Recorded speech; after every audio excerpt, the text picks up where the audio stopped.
Oke, hari ini kita akan membahas tentang soal PCK ya, UTBK, tes tertulis PCK dan SJT ya. Untuk UP atau UP pula, UK, PPG ya, untuk Daljab, PGSD ya. Ini nanti kita jelaskan dulu ya, apa itu UK PPG. Nanti di sini ada yang namanya UKIN dan ada yang namanya ujian tertulis ya. UTBK baru UKIN. UTBK itu ada 35 soal PCK ya, 35 soal PCK soal. Oke. Baru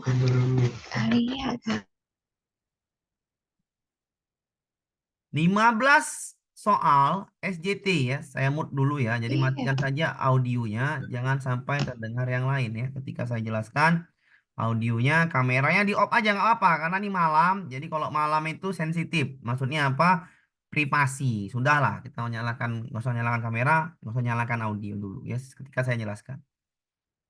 15 soal SJT. Oke, ini waktunya 120 menit plus satu soal studi kasus, esai, yang dijawab dengan 30 menit.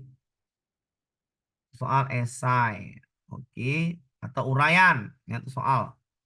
Jadi ini soalnya PCK 15 soal SJT. SJT itu berpoin ya. Sekali lagi SJT itu berpoin. Semua jawaban itu benar atau ada poinnya. Sedangkan PCK itu namanya apa namanya tuh pilihan ganda kompleks. Jadi sini nanti pilihan gandanya kompleks. Kalau ini pilihan gandanya A, B, C, D, SJT. Kalau esai menjawabnya dengan 30 menit. Jadi total total waktunya untuk mengerjakan ini semua adalah 150 menit. Sekali lagi yang penting integritas ya, jujur aja. Menjawab soalnya jujur, sudahlah, aman lah itu, insya Allah aman lah. Cara menjawab PCK gimana Pak? SJT gampang ya. Kalau sudah tahu jenis soalnya, maka menjawabnya gampang. Kalau sudah tahu bagaimana jenis soalnya, maka semuanya itu bisa dikerjakan. Ya, jadi UTBK ini dia soalnya. Oke, kita lanjut ya ke soal contoh soal PCK. Apa itu PCK Pak? Saya nggak tahu Pak itu PCK apa. Bahasa keren Pak PCK ya. Sekarang nih pakai pakai bahasa Inggris. Saya pun pusing. P itu pedagogi. Nah, pedagogi. C itu konten. C-nya konten. K itu knowledge. Ya, knowledge. Pedagogi, konten, knowledge. Dah. Pak, apa itu SJT, Pak? S itu situasional. J itu judgment. T itu tes, situasional, judgment test. Nah, jadi pakai bahasa Inggris semua. Udah lawa orang deso, pakai bahasa Inggris pula, makin pening kepala kan gitu. PCK, pedagogi, konten, knowledge. SJT, situasi kerja sederhana. Itu bahasanya lah, situasi kerja sederhana. Situasi, situasional, judgment test. Kalau bahasa Inggris saya acak-acakan, ya emang saya bukan orang Inggris ya. Pedagogi, konten, knowledge. Apa itu pedagogi, konten, knowledge? Artinya, nanti apa namanya tuh profesional ya, pengetahuan kita tentang profesional dimasukkan ke dalam pedagogi. Maksudnya gimana Pak? Bagaimana cara mengajar seperti ini? Ah, gampang lah. Contoh soalnya Pak ya gini, contoh soalnya gampang. Nah ini dia. Ini belum ya, ini contoh lah. Ini saya bahas dulu nih ya. Modul pertama ini saya bahas semuanya tentang IPA. PCK ini saya bahas sekarang ini semuanya tentang IPA. Jadi saya bagi-bagi ya. Ini IPA, besok pembahasan matematika tentang PCK-nya. Jadi saya pisahkan dulu ini IPA ya. IPA semua, ini IPA semua. Jadi kalau PCK itu ya pedagogi content knowledge itu nanti soalnya pilihan ganda kompleks. Apa itu Pak pilihan ganda kompleks? Ah, kau carilah di Google. Maksudnya itu bisa dia lebih dari satu jawaban, bisa dia fakta sama gosip atau berbahaya tidak berbahaya di checklist itu namanya pilihan ganda kompleks. Oke ya, paham ya? Apa itu pilihan ganda kompleks? Apa itu pilihan ganda? Oke, nomor satu kita bahas.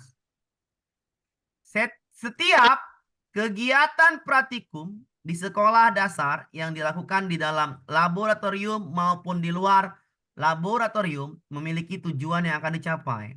Berdasarkan tujuan yang ingin dicapai, guru SD dapat mempersiapkan prosedur keselamatan kegiatan praktik dengan baik. Pada pernyataan di bawah ini, berikan tanda V pada kolom berbahaya dan memerlukan perhatian khusus dan tidak berbahaya berdasarkan praktikum yang dilaksanakan. Ini terlalu mudah soalnya. Cuman checklist saja, macam soal ANBK. Jadi tak usah pusing-pusing kali UTBK ya. Ya, saya cuman mentor, cuman ngasih tahu bagaimana soal PCK dijawab. Nah itu, yang mau belajar silahkan ya kan. Oke, caranya gimana Pak? Ya gampang kali lah. Praktik untuk mengetahui bahwa arus listrik mengalir stop kontak. Bahaya atau tidak bahaya? Bahaya. Oke. Praktik mengetahui cara pemindahan energi listrik menjadi energi panas menggunakan solder. Berbahaya. Praktik menyimpulkan energi bunyi berasal dari benda bergetar. Tidak berbahaya. Praktik mengetahui cara kerja paru-paru dengan replika paru-paru. Tidak berbahaya. Praktik mengetahui fungsi tulang belakang manusia menggunakan torso. Tidak berbahaya. Kayak gini Pak soal PCK. Iya, ini yang gampang. Kan gitu. Gak mungkin semuanya susah. Ya. Bisa dipahamin ya. Inilah contoh soal PCK IPA yang pertama. Begitu mudah mencari kegiatan praktikum. Kegiatan praktikum ini 3 sampai 2 soal masuk. Ya. Oke, bisa dipahamin ya untuk nomor 1. Gampang sekali. Tak usah pusing-pusing.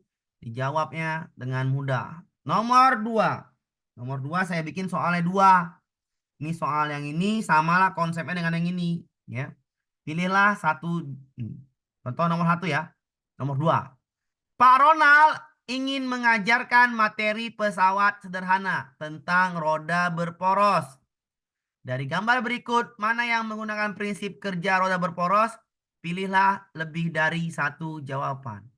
Ini pilihlah lebih dari satu jawaban. Jangan pilih satu. Ketika dicentang, karena ini ada checklistnya di sini nih. Ada checklist, tanda checklistnya. Kalau ANBK sama dengan ANBK nih. Ya, ada checklistnya di sini. Maka kalau dipilihlah jawaban lebih dari satu, jangan pilih satu. Pakailah akal pikiran, logika. Pilihlah lebih dari satu jawaban. Jangan pilih satu, berarti jawabanmu salah kan gitu kan. Pilihlah lebih dari satu yang sesuai konsep roda berporos. Apa itu roda berporos? Udahlah, gampang lah itu ya. Kalau ini bukan roda berporos, ini namanya tuas. Ini tuas nih. Pengungkit atau tuas. Ini juga tuas, pengungkit atau tuas. Yang roda berporos, setir mobil, bor, baru gagang pintu itu namanya roda berporos, ya, roda berporos. Jadi kalau tuas beda kan ya, tuas itu martil ya, gunting itu tuas. Kalau roda berporos, yang ada rodanya aja lah. Maksudnya yang ini, yang di setir rodanya bisa bergerak. Ini dia, setir mobil. Ini rodanya bergerak dan ini rodanya bergerak. Berarti jawabannya adalah 1, 2, 4 di checklist. Saya ulangin di checklist. Oke. Pilihlah lebih dari satu jawaban. Kalau prinsip tuas, pilihlah yang ini. Gerobak sorong, angkong, sama ini. Ya. Nomor 5. Nomor selanjutnya. Berdasarkan gambar di atas yang termasuk ke dalam roda berporos terdapat pada nomor, nggak mungkin angkong, angkong tuas, kapak tuas, maka jawabannya checklist. Sepatu roda dengan ini kursi roda. Nah, di jawabannya 1 dan 3. Roda berporos, gampang lah, itu kan makanan kita. Kita ngajari itu juga. Intinya yang bisa menggerakkan roda lah, oke? Atau dengan mengaitkan apa namanya itu rantai sepeda juga roda berporos, yaitu namanya prinsip roda berporos. Kalau tuas seperti angkong, gunting, kapak, martil itu namanya tuas atau pengungkit. Oke ya. Jadi nomor 2 selesai. Seperti itu ya soalnya. Gampang Pak, gampang sekali ya gitu. Lanjut kita. Nomor selanjutnya. Perhatikan gambar berikut di bawah ini. Ngapain ini Pak? Nuang-nuang lah kan gitu. Pak Juki bersama siswanya akan melakukan kegiatan praktikum menggunakan zat berbahaya. Perhatikan ini. menggunakan zat berbahaya. Ya, menggunakan zat berbahaya. Kok tidak ada suaranya Pak Amir? Suara saya ada nggak ini? Ada nggak? Ada Pak, ada lanjut. Ada. Ada, Pak. Kok tidak ada suaranya, nyalakanlah Jelas sekali ini Pak suara suaranya. bawah itu. Jelas.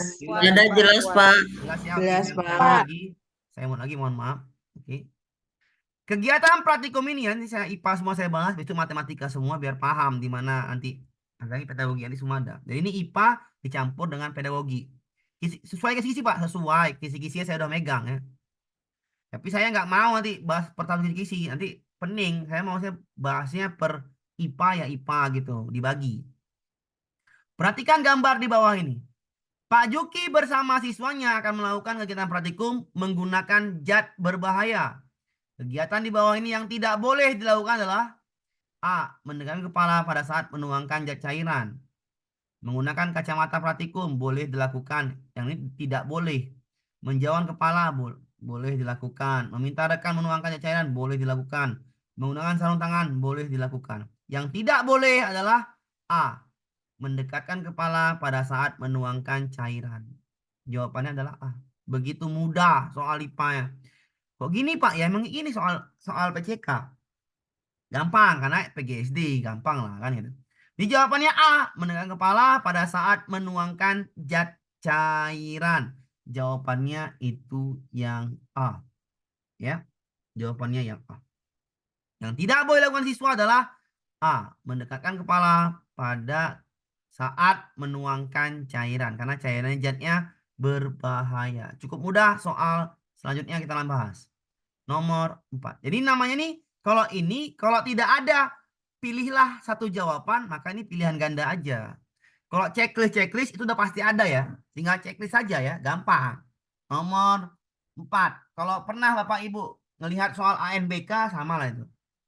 Pada aktivitas pembelajaran IPA, materinya siklus air, Bu Nanda ingin menilai keterampilan, perhatikan, menilai keterampilan dari peserta didik yang dia ajar. Maka tujuan TP yang tepat dalam pembelajaran tersebut ialah, inilah saya bilang PCK. Bagaimana mengajar siklus air yang dinilai keterampilan. TP-nya yang tepat apa? Ulah gampang nian kan gitu. Keterampilan berarti itu namanya psikomotorik. Asesmennya apa? Performance. Asesmen performance, keterampilan, bahasa Inggris, ya kan gitu. Jadi jawabannya Pak, ya gampang kali lah, ngapain pusing-pusing ya kan. Performance, carilah yang performance, sudahlah. Menyimak video, ngapa menyimak video? Orang diminta keterampilan kok nyimak video ngapain? Melakukan demonstrasi, bagus. Menyimak video ngapain? Setelah melakukan diskusi kelompok, jadi mampu menggambar 5 urutan secara urut. Setelah menyimak video tentang air dapat menyebutkan ngapain? Yang diminta adalah keterampilan, asesmen, performance. Bahasanya sekarang penting saya pakai bahasa Inggris, ya kan? Padahal sama saja ya, itu sama K13. Diganti-ganti bahasa Merdeka belajar apa kurikulum Merdeka nih. Bahasanya bahasa Inggris. Udah tahu orang Indonesia pakai bahasa Inggris. Pakai bahasa Indonesia kan enak. Sekarang nih asesmen performance. Performance itu keterampilan. Carilah yang performance. Yang mana? Yang lah. Apalagi? Ini demonstrasi lah. Performance namanya. Bukan menggambar. Ngapa menggambar? Namanya IPA. Demonstrasi alat peraga lah. Masa suruh gambar? Itu logika. Yang jawab nggak nyambung lah. Yang diminta materi IPA. Materi IPA gambar. Hai. Mana lah ngerti kalau gambar materi IPA. Materi IPA itu praktikum. Jadi pahamilah materimu. IPA. IPA itu ilmu pengetahuan alam. Alam itu praktikum. Jadi jawabannya adalah yang B. Aman ya? Oke, ini apa ini? Start meeting summary with AI. Apalagi ini? Nah, pusing lah. Oke, lanjut ya. Kita lanjut ke soal nomor 5.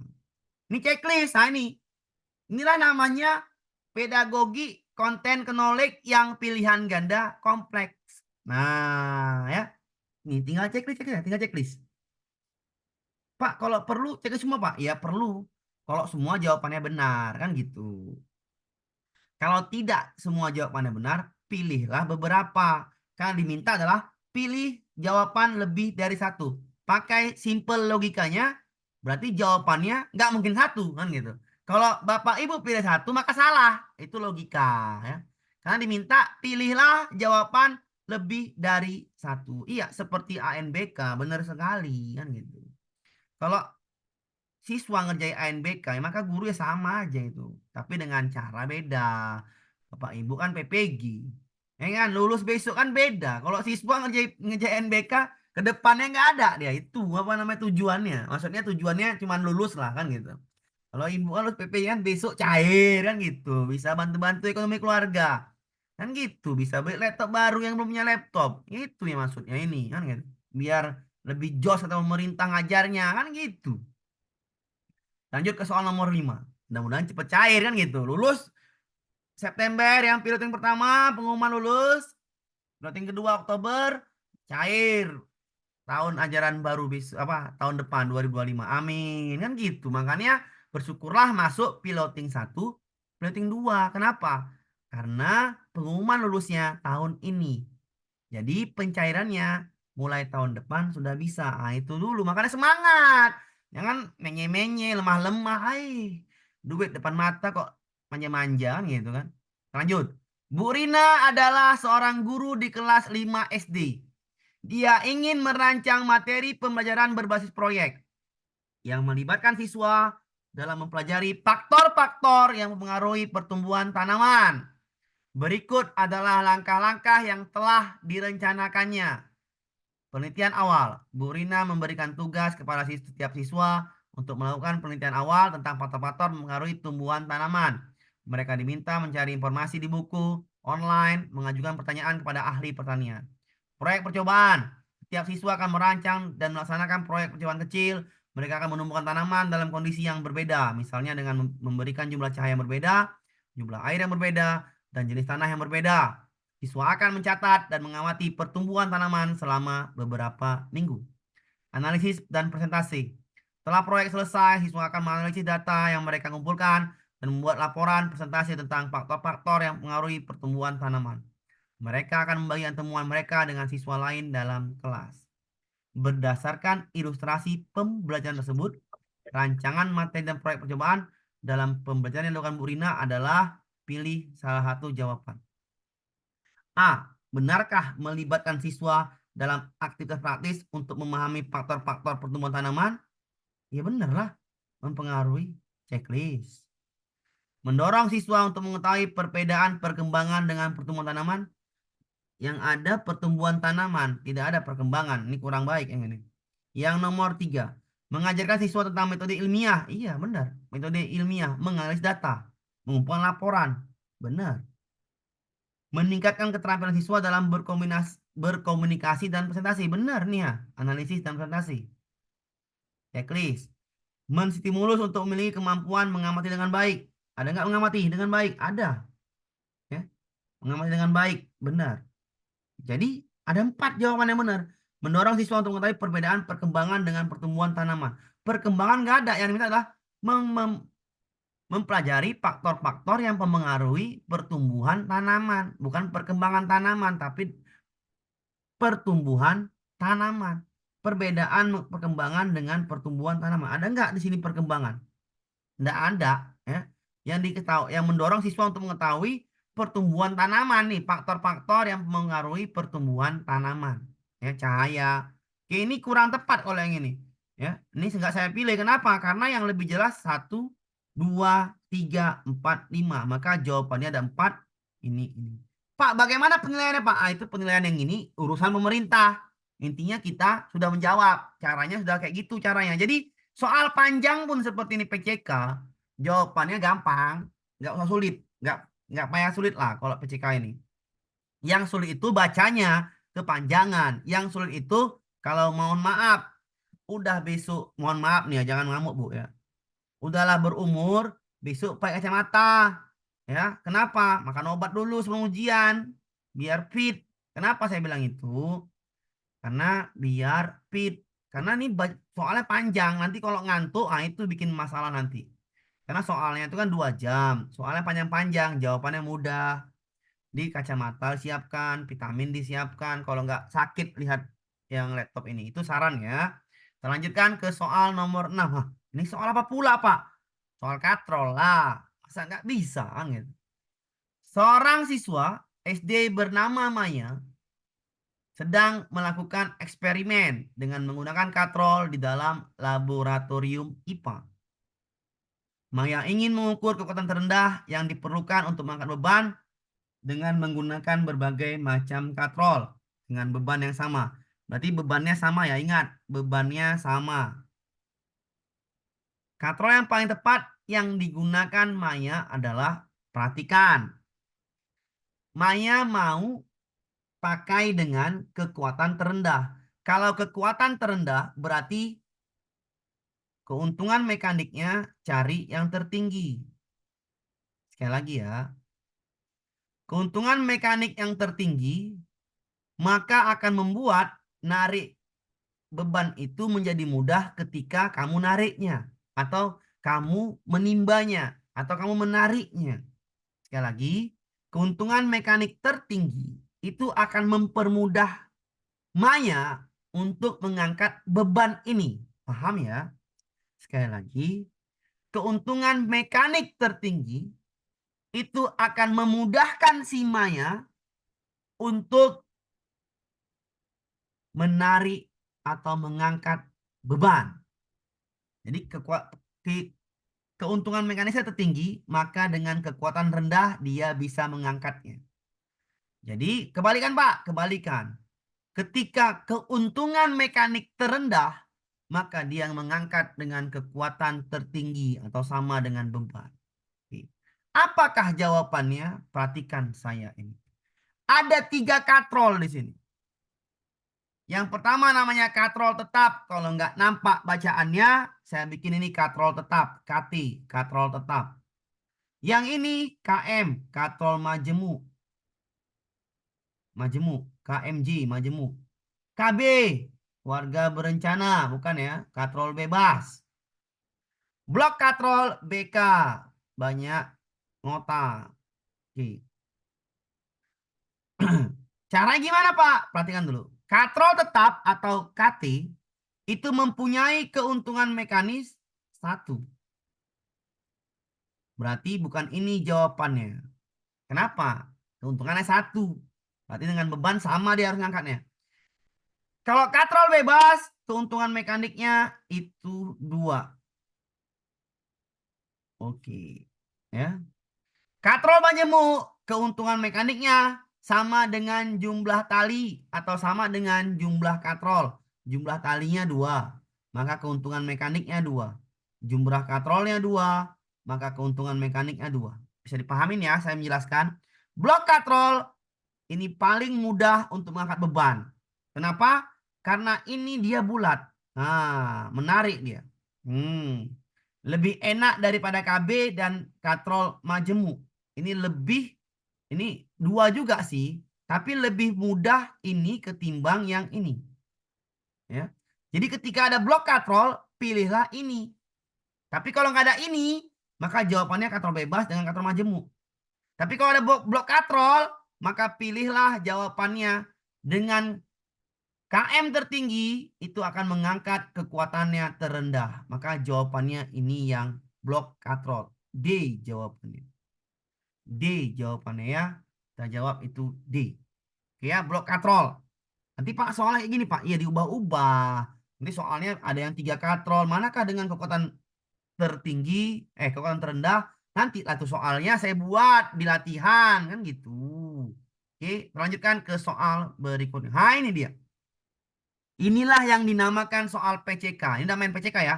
PCK IPA. Ya. Maksudnya gini, ini IPA-nya nih profesionalnya. Ini PCK-nya. Nah, nih. Ini ini profesionalnya, ini PCK. PCK, PCK, PCK. PCK itu adalah pedagogi. Bagaimana mengajar, sekali lagi ya, kalau saya membahas PCK, itu gampangnya gini. Bagaimana membahas materi ini Dengan cara apa bahas materi ini? Metodenya apa? Udah gitu aja. Sesuaikan aja dengan jawaban. Gampangnya seperti itu. Kalau pelajaran IPA, udah pasti praktikum. Sudah gitu aja. Kalau matematika, membuktikan. Kan gitu. Kalau bahasa Indonesia, udah pasti dia tampil puisi, baca-baca. Gitu cara. IPS juga seperti itu. PKN juga seperti itu. Kalau saya yang menjawab soal ya, saya nggak mau ngajarin tuh pusing-pusing. Saya ngajarnya mudah aja, biar mudah semuanya. Simple aja. Ketika belajar IPA, maka harus eksperimen. Sudah, bisa dipahamin ya. Harus eksperimen, harus mengeksplor, harus dia praktikum, demonstrasi. Itulah kalau belajar IPA. Ya, itu. Jadi metode apa ya? Praktikum kan gitu. Nomor 7. Ibu guru Murni mengajarkan bahwa keterlarutan gula di dalam air terus meningkat seiring dengan kenaikan suhu air. Sekarang, Bu Murni ingin siswa belajar bahwa kelarutan garam tidak meningkat dengan suhu seperti keterlarutan gula. Disediakan gelas beker yang berisi air panas dan dingin, garam, gula, dan spatula kaca. Metode yang akan gunakan untuk menyampaikan pembelajaran ini adalah ingin mengajarkan bahwa keterlaruan gula dalam air terus meningkat seiring meningkatnya suhu. Bagaimana siswa tahu bahwasannya gula dalam air akan terus meningkat ketika suhu air yang meningkat? Ya, dengan praktikum. Cari aja seperti itu. Saya akan menjelaskan kepada siswa bahwa meskipun kita mengetahui bahwa gula tidak semua zat sama, saya akan mendemonstrasikan keterlaruan garam dan bukan gula dalam gelas beker yang berisi air panas dan dingin. Ini kalau demonstrasi kurang baik, tapi oke lah, kita gini aja dulu. Saya akan bertanya kepada siswa apakah semua zat padat kemungkinan akan cepat larut dalam air panas seperti gula. Saya akan minta mereka untuk merancang dan melakukan eksperimen untuk menguji apakah garam larut lebih baik dalam air panas dan dingin. Nggak nyambung kayak yang ini. C. Saya akan memberikan siswa satu set peralatan gelas beker, gula. Meminta siswa menemukan fakta informasi. Saya tidak akan mengatur apa yang siswa lakukan. Kemudian saya dan siswa akan membahas apa yang mereka telah lakukan. Bagus. Saya akan menjelaskan kepada siswa bahwa meskipun diketahui air panas tidak semua zat, saya kemudian memberi kesempatan kepada siswa untuk membuktikannya menggunakan jumlah garam yang sama setiap gelas beker. Kurang baik yang ini. Saya akan menjelaskan kepada siswa dengan rinci. Nah, dengan rinci ngapain? Dan mendemonstrasikannya. Jawaban yang A sama yang E sama. Gurunya mendemonstrasikan. Kurang baik. Kalau saya mengajar ini dengan eksperimen, ya, atau dengan ya ini dua-duanya eksperimen nih. Yang B dengan yang C, yang B dengan yang C. Itu dua-dua eksperimen. Sudah. Kalau yang A salah. Kenapa A salah? Karena jawaban A sama E sama. Gurunya mendemonstrasi. Ketika ketemu dua jawaban yang mirip, maka bukan jawaban. Sekali lagi ya, soal pilihan ganda ini, ketika ketemu dua jawaban mirip, maka dia bukan jawaban. A, E itu bukan jawaban. Tinggal jawabannya yang C dengan yang B. Carilah yang sesuai dengan apa yang diminta. Carilah sesuai dengan soal. Chat.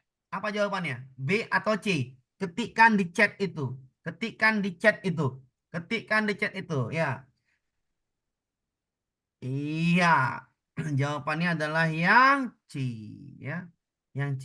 Jadi yang C lah lebih bagus daripada yang B. Iya, soal PCK. Gampang. Ya, nggak usah pening-pening bunda. Gampang dia. Oke. Jawabannya adalah yang C. Udah tahu bagaimana mengajarnya. Lanjut kita ke soal nomor 8. Ini mirip dengan yang tadi. Ini pasti masuk seperti ini ya. Gampang Pak, ya gampang. Ketika siswa melakukan kegiatan seperti pada gambar, prosedur keselamatan yang tepat pada kegiatan tersebut adalah A. Tidak mengarahkan mulut tabung pada seorang. Iya benar ini. Tabung didiamkan di atas api karena dipanaskan supaya aman. Janganlah didiamkan terus. Ketika memanaskan kita dapat mencium bau larutan secara langsung. Nggak boleh lah. Karena kan prosedur keselamatan yang baik, yang tepat, maka yang Allah. Memanaskan tabung reaksi sambil melihat dari dekat, nggak boleh lah. Pengadukan larutan yang terbaik dengan cara dikocok, salah juga dengan pakai kayu. Jawabannya adalah yang A. Jawaban A adalah prosedur keselamatan kegiatan kerja di labor yang A. Tidak boleh mengarahkan mulut tabung pada seseorang. Jadi gampang sekali. Kalau nggak yang tak ini, yang tadi yang masuk. Tinggal saya bikin latihannya seperti ini aja. Kita lanjutkan ke soal nomor 9. Soal PCK. Dengan cara Bapak Ibu checklist apa fungsi ini. Nah, suhu dalam sebuah ruangan kelas meningkat secara signifikan selama jam pelajaran. Untuk mengidentifikasi penyebab dampaknya, seorang guru menggunakan beberapa metode pengukuran suhu. Tentukan sesuai atau tidak sesuai dengan untuk setiap metode yang digunakan. Ada termometer raksa, ada termometer infrared, ada termometer logger, ya, ada termometer ini juga infrared. Sudah. Fungsinya apa? Raksa itu fungsinya untuk mengukur suhu anak, untuk mengukur suhu manusia. Maka apakah sesuai menggunakan termometer raksa yang ditempelkan di meja peserta didik? Ya nggak sesuai toh. Raksa itu untuk mengukur suhu tubuh, bukan untuk mengukur suhu ruangan. Maka tidak sesuai. Apakah yang nomor 2 menggunakan termometer infrared untuk mengukur suhu dinding dan lantai ruangan? Ya tidak sesuai.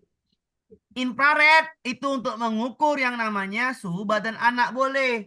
Mengukur yang namanya suhu suatu elektronik itu boleh. Bukan mengukur suhu dinding. Jadi yang nomor 2 tidak sesuai. Nomor 3. Menggunakan termokamera. Ini termokamera namanya. Yang warna hitam ini termokamera. Untuk mendeteksi panas sekitar kipas angin. Iya benar. Termokamera itu digunakan untuk alat elektronik. Lebih paham. Misalnya Bapak Ibu ada iPhone, ada Android, atau ada Samsung. Hadapkan ke belakang. Dia periksa pakai kamera ini. Manakah titik panasnya yang paling tinggi? Diperiksa. Pada saat main game kita atau ngecek TikTok, YouTube, diperiksa pakai ini, dia langsung tampil. Mana daerah-daerah yang paling panas di bagian belakang HP kita. Itu namanya termokamera. Mendeteksi titik-titik panas. Ya benar, sesuai. Menggunakan termometer inframerah untuk mengukur suhu peserta didik. Ya benar, saat COVID pakai itu kita. Menggunakan logger suhu ditempatkan di berbagai lokasi ruangan. Iya, ini untuk biasanya di sistem-sistem pabrik.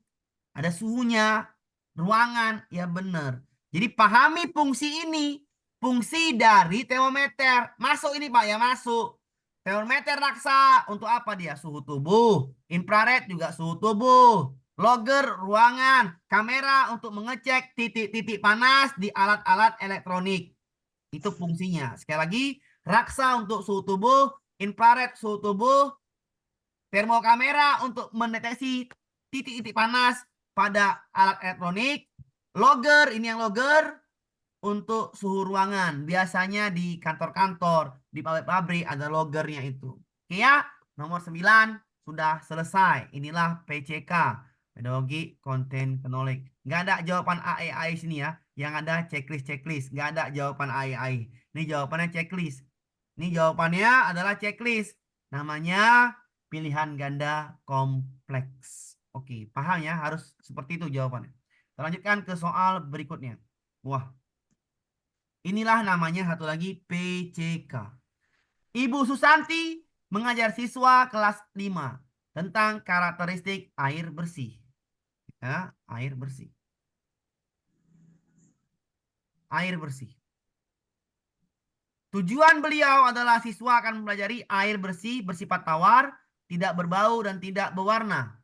Beliau memiliki cairan-cairan yang harus diamati oleh siswa menggunakan indera penglihatan, rasa dan penciuman. Alatnya adalah cuka, air garam, air gula, jus apel. Ini bahannya. Dan air berwarna merah. Jika Anda melakukan pembelajaran ini, jawaban yang paling tepat untuk mengajarkan materi ini adalah siswa akan mempelajari. Tujuannya adalah siswa akan mempelajari bahwa air bersih bersifat tawar, tidak berbau dan tidak berwarna. Bagaimana cara mengajarkannya? Udah ada bahannya, praktek lah. Saya akan memulai dengan menyatakan 3 karakteristik air. Kemudian saya akan meminta siswa melihat rasa dan bau semua cairan tersebut. Berdasarkan intuisi saya akan menggunakan pengalaman mereka untuk menyimpulkan karakteristik air tersebut. Saya akan memulai dengan memberikan kesempatan siswa untuk mengeksplorasi setiap sampel. Kemudian saya akan menyimpulkan pelajaran dengan siswa diskusi tentang cairan apa yang telah dipelajari tentang karakteristik air yang berbeda. Tujuan ini begitu mudah, tidak memerlukan hand-on praktikum. Salah lah. Harus praktikum lah ini. Karena kan dia harus diamati. D. Saya akan memulai dengan memberi kesempatan kepada siswa untuk mengekspor setiap sampel. Kemudian saya akan meminta sukarelawan untuk memberitahu kelas apa yang mereka lihat, rasa, bau, menebak setiap sampel. Saya akan menggunakan pengalaman siswa sebagai asas untuk menentukan karakteristik air. Oke, bagus. Ya, ini bagus juga.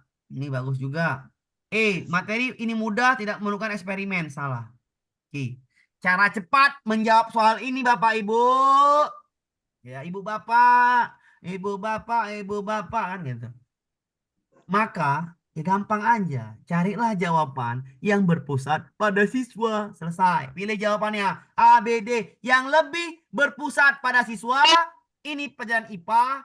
Pilihlah di chat A, B atau D. Silahkan dipilih A, B atau D. Sambil baca, sambil cari yang berpusat pada siswa. Lebih tepatnya, lebih jauh dia berpusat pada siswa. Silahkan jawab di chat. Iya, bagus. Jawabannya adalah yang di. Yang di. Oke, jawabannya yang di. Terima kasih sudah menjawab soal ini. Lanjut kita ke soal berikutnya. Nomor 11. Pembelajaran pada materi gaya dengan kompetensi dasar menyajikan hasil penyelidikan tentang pengaruh gaya terhadap gerak benda. Memiliki TP, ini CP ya, sekarang CP bahasanya. TP-nya adalah siswa dapat menyelidiki pengaruh gaya terhadap gerak benda dengan prosedur yang benar. Manakah di antara strategi berikut yang paling benar untuk mencapai tujuan tersebut? Bapak, Ibu, pilihlah, ini pelajaran IPA, pilihlah jawaban yang dia praktikum, yang berpusat pada siswa. Selesai. A, B, C, D, pilihlah.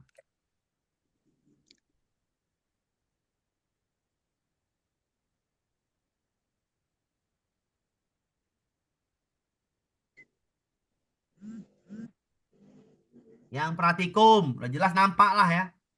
Nampak. Iya, jawabannya sudah cantik banget ya. Cantik. Oke, sudah selesai. Gampang kali Pak ya, gampang lah.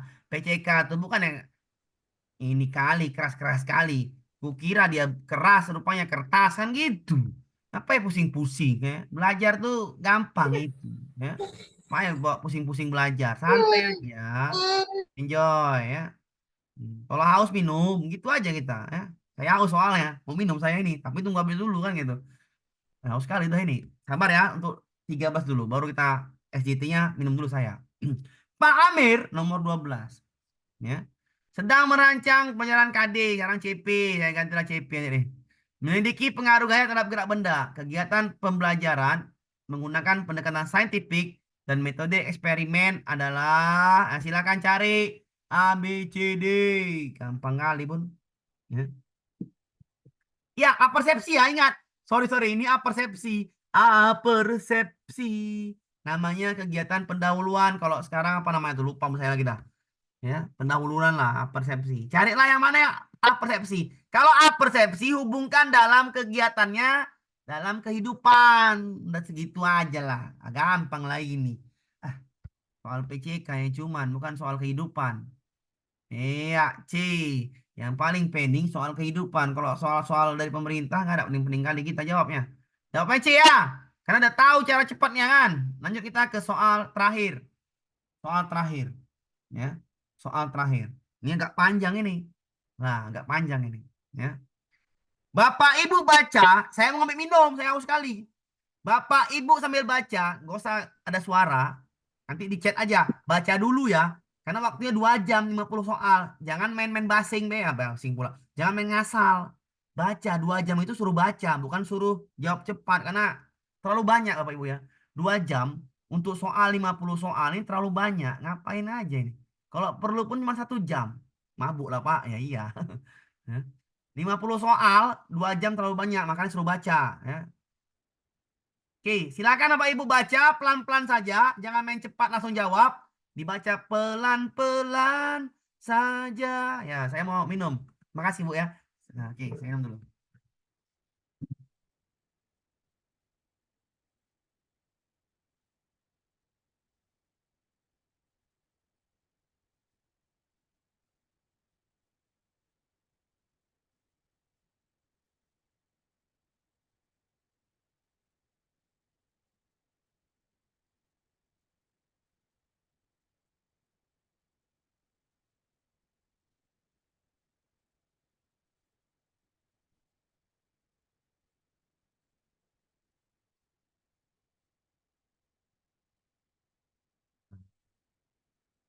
Udah minum saya nih. Mana jawabannya? Kan gitu. Tapi Bapak suruh bacanya lama, Pak. Oh iya juga ya. Baca lama aja lah. Pelan-pelan saja. Mana ini jawabannya? Ada yang jawab ini. D. Wah, kok ada yang jawab? Di mantap ini. Wah, pas ya. Yang dia nih. Kayaknya.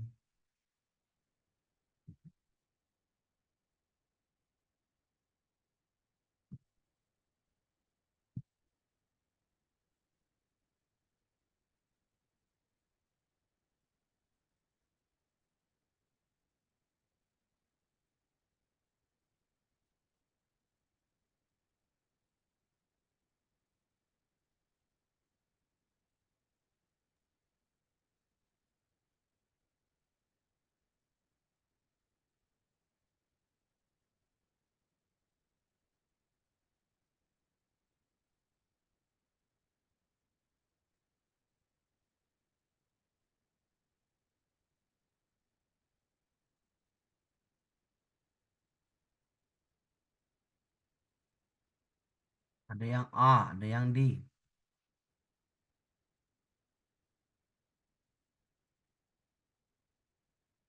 Yang A salah ya. Salah langsung yang A. Nggak bisa lah. Kan diminta kan ini apa namanya intensitas aktivitas terhadap kecepatan jantung. Kalau satu orang nggak cocok, ya karena apa? Susah lah. Duduk jalan lari satu orang ya beda-beda. Habis duduk jalan, habis lari ya. Nggak bingung ngukurnya gimana. Harusnya ada 3 orang yang A salah. Karena yang satu duduk, satu jalan, satu lari. Lebih enak mengetahuinya.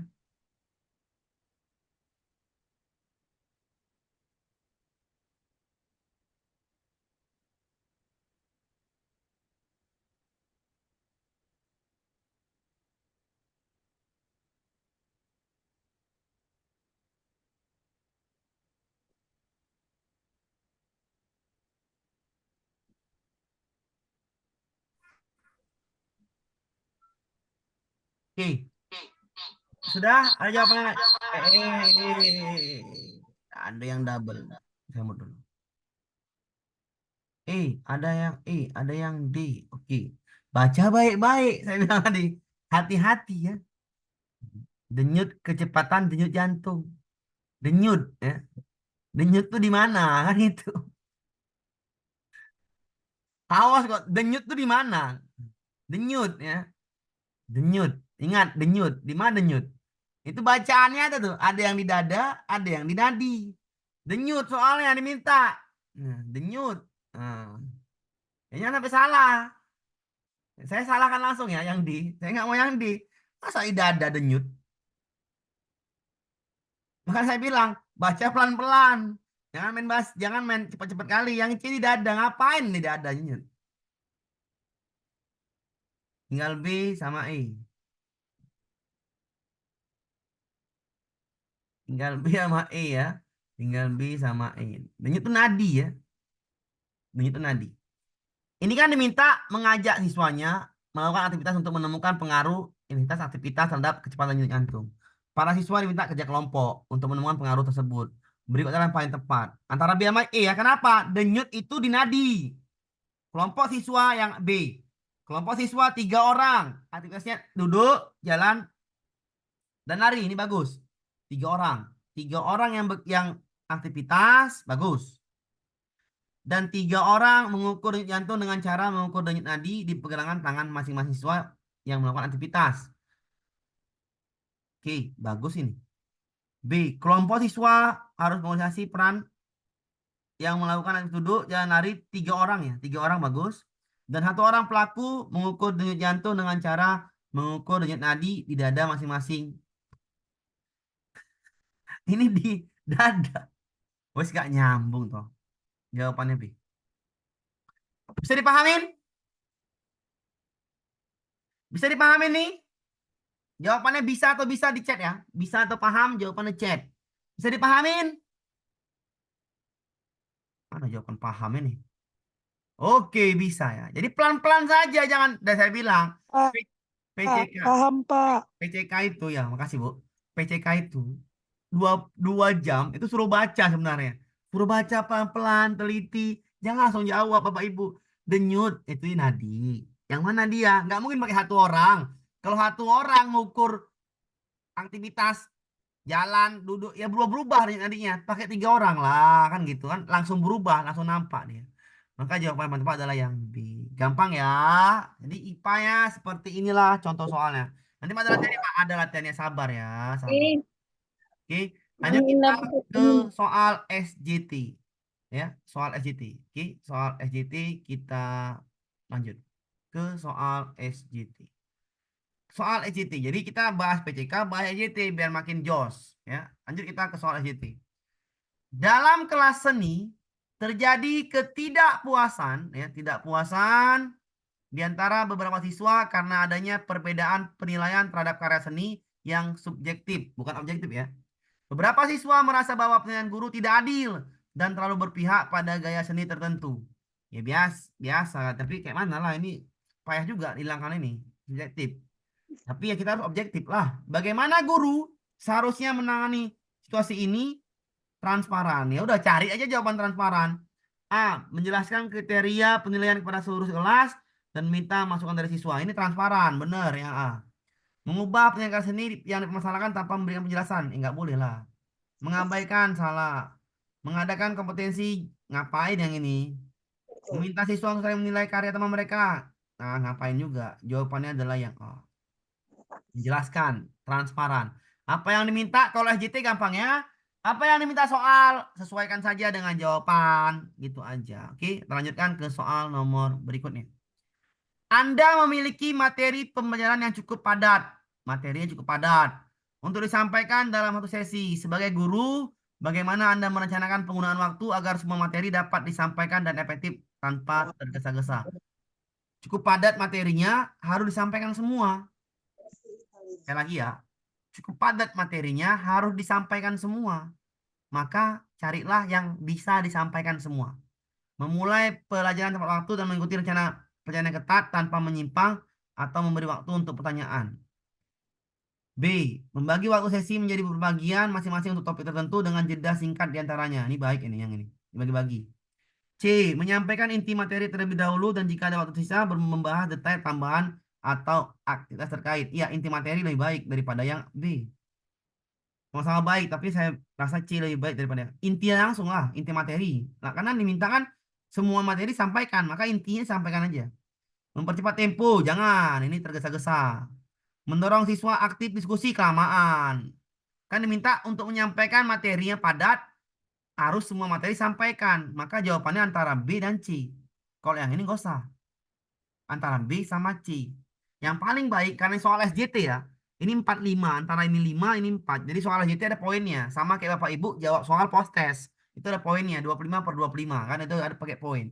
Maka kalau ini, kalau menyampaikan materi dengan banyak materi, ya sampaikan intinya saja lah. Jawabannya C. Ya. Habis itu caranya membagi waktu, benar. Jawabannya C. C dulu ya. C. Yang 5 poin, yang C 4 poin itu B. Jadi ini tidak ada jawaban yang ini ya yang salah, tapi jangan berpoin. Pilihlah jawaban yang poinnya 5 atau 4. Jangan pilih poin di bawah 4. Kenapa? Nilainya nggak boleh. SJT itu nilai rendahnya adalah 4. Jangan pilih 3 atau 2. Jadi pilihlah jawaban 2 terbaik. Pilih salah satunya. Misalkan Bapak Ibu, post testnya kemarin. Post test. Itu paling rendah itu harus 20/25. 20 itu jawaban minimal. Kan gitu. Kita lanjut ya ke soal berikutnya. Seorang guru memiliki pendapat yang berbeda dengan rekan kerja mengenai pendekatan pembelajaran atau kebijakan sekolah. Situasi ini mulai mempengaruhi dinamika kerja tim. Bagaimana guru seharusnya menyelesaikan perbedaan ini agar bisa bersama dengan baik? A. Menghindari. Ngapain menghindari? Salah. Memaksakan pendapatnya. Salah. Berusaha mencari kompromi dengan kerja untuk mencapai kesepakatan. Bagus. Membuat keputusan mandiri. Ngapain? Nggak boleh lah. E. Memfasilitasi diskusi terbuka dan konstruktif untuk memahami berbagai perspektif. C sama E baik. Tapi yang paling baik adalah yang E. E 5 poin. C 4 poin. Maka jawabannya udah pasti E. Ya. Jawabannya udah pasti E. Kita lanjutkan ke soal berikutnya. Udah paham ya? SJT itu gampang lah. Nggak usah dipening-pening kali. Jawabannya udah paham lah itu SJT. Kita lanjutkan ke soal berikutnya. Nomor 4. Seorang guru melihat bahwa ada beberapa siswa sering mengejek dan membuli. Lain di kelas. Siswa lain di kelas. Guru tersebut ingin mengatasi masalah ini secara efektif tanpa memperburuk situasi. Ingat, mengatasinya efektif tanpa memperburuk situasi. Bagaimana langkah terbaiknya? Nggak mungkin mengabaikan. Menghukum siswa, membullying tanpa mencoba memahami alasannya, salahkan juga. Mendiskusikan masalah ini dengan seluruh kelas untuk meningkatkan kesadaran tentang dampak bullying. Baik. Mengadakan pertemuan pribadi dengan siswa yang melakukan bullying dan korban untuk mencari solusi. Baik. Memberikan tanggung jawab para siswa lain untuk mengawasi. Ngapain? Nggak selesai masalah. Tinggal D sama C. Jawaban terbaik tinggal D sama C. Biar tidak memperburuk situasi, maka antara korban dengan pelaku harus ditemukan. Jawabannya D. Kita sebagai penengah, jawabannya D. Jadi jawaban terbaiknya 5 di D, 4 di C. Jawabannya D. Kita lanjutkan soal berikutnya. Ya, sekali lagi soal SJT PJK itu panjang-panjang. Kita suruh baca. Anda sedang merencanakan ulang tata ruang kelas Anda untuk semester baru. Tujuan utama Anda adalah memaksimalkan proses pembelajaran dan interaksi antar siswa, serta meminimalisir gangguan. Dengan mempertimbangkan karakteristik siswa dan kebutuhan kelas, berdiferensiasi. Pendekatan mana yang Anda pilih untuk pengaturan tempat duduk yang ideal? A. Mengatur tempat duduk secara baris menghadap ke depan dengan siswa performa akademik lebih baik duduk di depan. Nggak mungkin lah ini nggak boleh ya, bukan berdiferensiasi kalau gini. Mengatur tempat duduk dalam kelompok kecil di mana setiap kelompok terdiri dari campuran siswa berbagai kemampuan. Bagus. C. Mengizinkan siswa untuk memilih tempat duduknya sendiri. Jangan. Jangan D ya, jangan. D. Mengatur tempat duduk dalam bentuk lingkaran U agar semua siswa dapat saling melihat dan berinteraksi. Bagi. Mengatur tempat duduk berdasarkan analisis kepentingan siswa dan memisahkan mereka yang sering mengganggu. Gak boleh. Jawaban terbaik antara B dan D. Ya. Karena ini diminta adalah memaksimalkan proses pembelajaran, interaksi antar siswa, maka saya jawabnya adalah yang D. Interaksi. Interaksi. Jadi jawabannya yang D ya. Jawaban tepat adalah yang D, 5 poin, yang B 4 poin. Sekali lagi, soal SJT tidak ada jawaban benar salah. Yang ada jawaban berpoin. Pilihnya antara 5 atau 4. Pilihlah antara 5 atau 4. Oke, kita lanjutkan ke soal berikutnya. Anda baru saja diberi tugas mengajar kelas yang memiliki siswa dengan beragam latar belakang budaya dan sosioekonomi.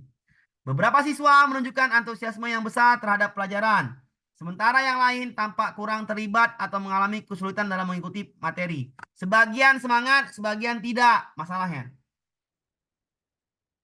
sebagai guru, bagaimana cara terbaik Anda untuk memastikan bahwa semua siswa merasa dihargai dan terlibat dalam proses pembelajaran? Bagaimana strategi mengajar kita biar semua siswa antusias atau terlibat dalam pembelajaran? Carilah jawabannya, pilih chatnya, baca sambil milih jawaban. Silakan di chat, ya silakan di chat. Bagaimana cara kita sebagai guru untuk yang tadi sulit jadi bergabung, biar dia tampaknya antusias atau aktif. Mana yang paling pas di situ? Silakan dijawab, ya silakan dijawab. Jawab dijawab. Ada yang D, ada yang B, ada yang D, ada yang B. Oke, apa yang B? Anda mau referensi? Oh, nggak bisa lah. Yang mereferensi ngapain jawab itu? Anda mau sisi diskusi kelompok? Iya, ini baru benar. Diskusi kelompok. Benar. Semangat untuk berbagai pengalaman dan praktiknya. Bagus. Jawabannya D. Udah pasti yang D lah. Yang lainnya kurang tepat. Jawabannya adalah yang D. 5 poinnya di D. Ya, 5 poinnya di D. Mungkin 4 poinnya adalah yang E. Oke, kita lanjutkan ke soal berikutnya. Sebagai seorang guru, Anda merasa kebijakan baru yang dikeluarkan oleh administrasi sekolah tidak efektif dan berpotensi merugikan siswa. Oke, di sini ada kebijakan baru yang dikeluarkan oleh TU, sekolah tidak efektif dan berpotensi merugikan siswa. Bagaimana langkah terbaik yang harus diambil oleh guru untuk menyampaikan pendapatnya sambil menjaga hubungan baik dengan administrasi? Ingat, di sini ada kebijakan baru. Kalau di sekolah nih ya, ini berarti struktur organisasi. Tiba-tiba ada kebijakan baru yang dikeluarkan oleh TU. Nah, yang itu kemungkinan tidak efektif dan merugikan siswa. Bagaimana langkah terbaik Anda biar nggak marah si TU tadi dan tetap menjaga hubungan baik? Cari jawabannya. Ingat, di sekolah itu kalau ada kebijakan baru yang bukan dikeluarkan oleh itu, nah nggak boleh kan gitu. Silakan cari jawabannya ya. Silakan cari jawabannya. Cari jawabannya A, B, C, D, A, B, C, D, E. Pilih jawabannya sambil baca-baca. Ya.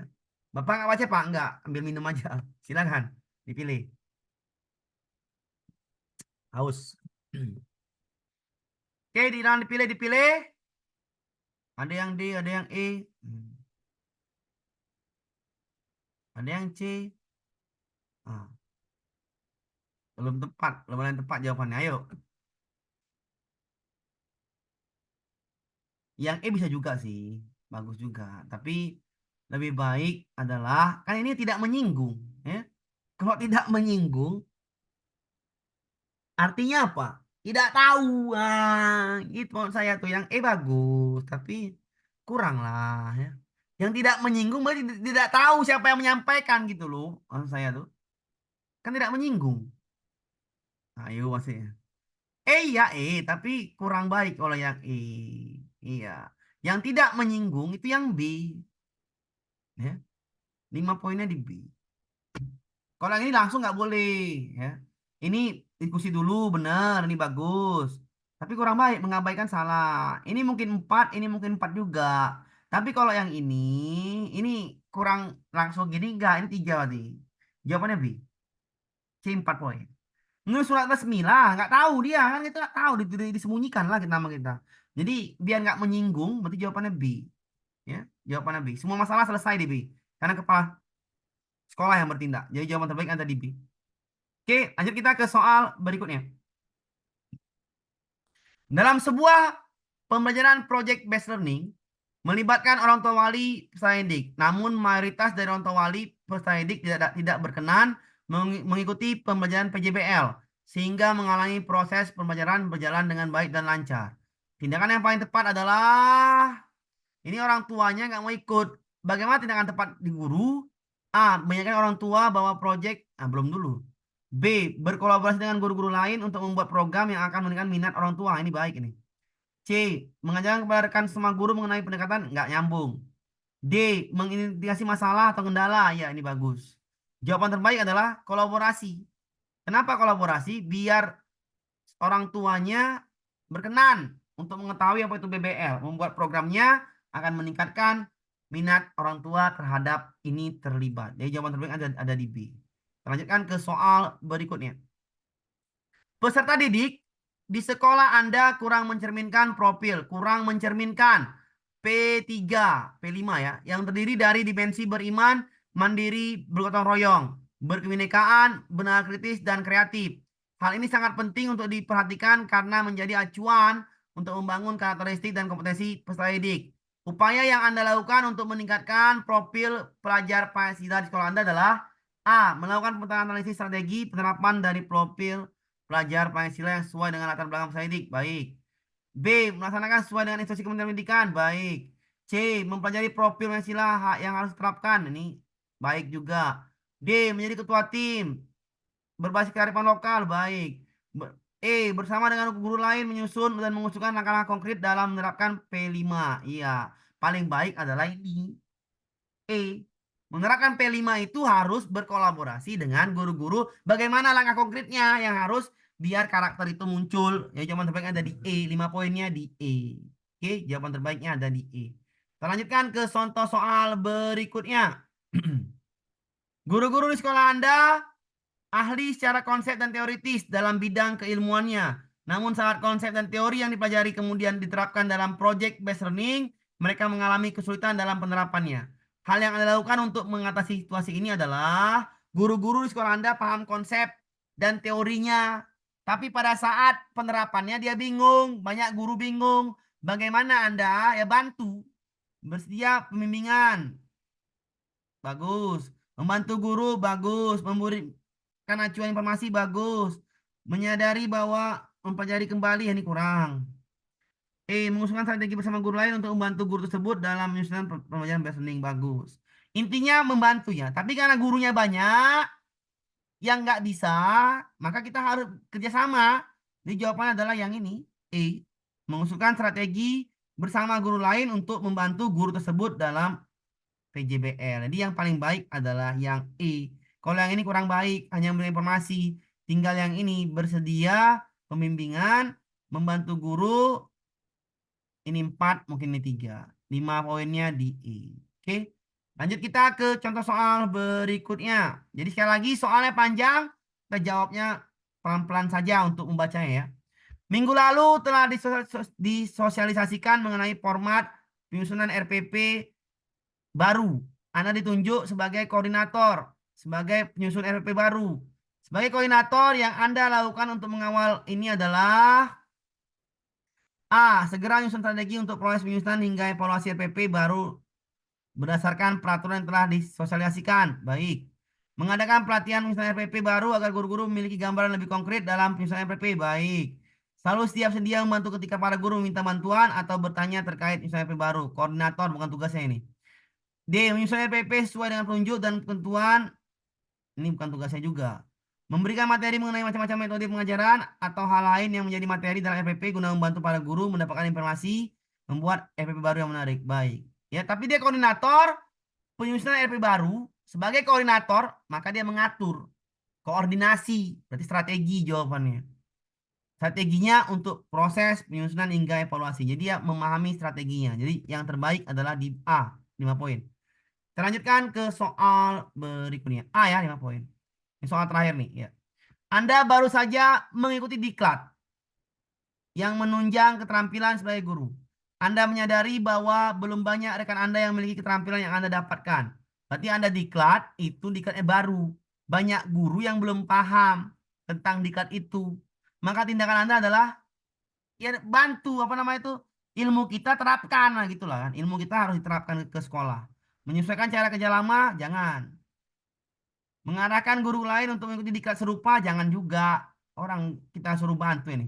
Bersedia membantu guru-guru lain untuk memahami keterampilan yang didapatkan saat diklat agar seluruh pekerjaan dikerjakan lebih efektif lagi. Bagus. Mengajukan permohonan yang disertai dengan rencana pelaksanaan kepada kepala sekolah agar guru lain mengikuti program diklat yang telah Anda ikuti. Janganlah. Habis diklat bantu. Menerapkan keterampilan yang didapatkan sesuai dengan peraturan yang berlaku dalam lingkungan kerja. Bagus.